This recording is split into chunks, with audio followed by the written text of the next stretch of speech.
श्री क्षेत्र जाळीच्या देवाच्या दर्शनाला जाईन तिथे इतकी भयंकर गर्दी राहील मला तर असं कधी वाटलं बी नव्हतं. व्हिडिओ शेवटपर्यंत बघा.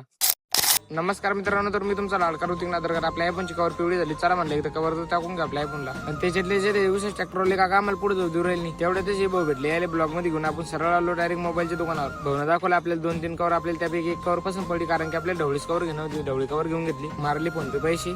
तिथून सरळ आलो विघ्नहर्ता बाल रुग्णालयावर. आपल्या भाषेत सर्दी झाली होती, आपण त्यामुळे तायडे सरच्या दवाखान्यामध्ये आलो तायडे सरच्या दवाखान्यामध्ये. तायडे सरने एक ड्रॉप लिहून दिला, तुम्ही मेडिकलवर येऊन ड्रॉप घेऊन घेतला. तिथून सरळ निघलो मग मी घरी जाण्यासाठी. रात्रीच्या टायमाला आपली मित्रमंडळी भेटली, त्याला सगळ्याला ब्लॉग मध्ये घेऊन घेतलं. त्याला गेलं मग बाय बाय. आम्हाला जायचं होतं मग जाळीच्या देवाला, तर आम्ही चाललो होतो पेट्रोल पंपावर पेट्रोल टाकण्यासाठी. सगळ्यांना गाडीमध्ये पेट्रोल टाकून घेतलं, सगळेजण निघलो मग आम्ही जाळीच्या देवाला जाण्यासाठी. पोहोचलो मग आम्ही जाळीच्या देवामध्ये, गाड्या दिल्या एका कोपऱ्यामध्ये लिहून. सगळेजण निघलो आम्ही यात्रेमध्ये जाण्यासाठी. यात्रेमध्ये बिलेच गर्दी होती डायरेक्ट. आज निघलो आम्ही मेन प्रवेशद्वार मधून आतमध्ये दर्शन घ्यायला जाण्यासाठी. मस्त पैकी रथाचे दर्शन घेऊन घेतले. रथ निघेल होता तर कोणाच काय नाही काकाच काय डायरेक्ट गर्दीमधून बॅटरी घेऊन चालली होती. रथ गेला मग पुढे आपल्या धाडची मित्रमंडळी भेटली, त्याला ब्लॉग मध्ये घेऊन घेतलं. आपला मित्र रोहित बी सामील झाले त्याच्यामध्ये. परत आपल्या धाडची मित्रमंडळी भेटली, त्याला ब्लॉग मध्ये घेऊन घेतलं. मंदिरात दर्शनासाठी इतकी मोठी लाईन होती ना, आमचा असा विचार झाला की बाहेरूनच दर्शन घ्यायचे. आम्ही बाहेरूनच दर्शन घेऊन घेतले. आम्ही निघलो मग आता यात्रा फिरायला जाण्यासाठी. पण आपल्या धाडची ऋषी बनती भेटली, त्याला ब्लॉग मध्ये घेऊन घेतलं. आपले अशी वाजायला लागली ते पोर इतकी चकाळी डायरेक्ट लेस बेकार चकाळी होती, नाचारीच लागलो डायरेक्ट. आलो पाळण्याकडे, इथे पाहत का पाळणे विलेस मोठे होते. पाळणे खेळायची तर इच्छा होती, पण कसं विषय ना स्वतः पैसे देऊन स्वतःची जिरून घेणे, त्याच्यापेक्षा म्हणलं बुकाही खेळायची नाही पाळणे. आलो घड्याळच्या दुकानावर, आपल्याला घड्याळ घेऊन होती, घड्याळ घेऊन घेतली. चला तर मग आजच्यासाठी एवढंच, भेटू पुढच्या ब्लॉग मध्ये. अशी धमाकेदार ब्लॉग पाहण्यासाठी तुमच्या भावाला फॉलो नक्की करा.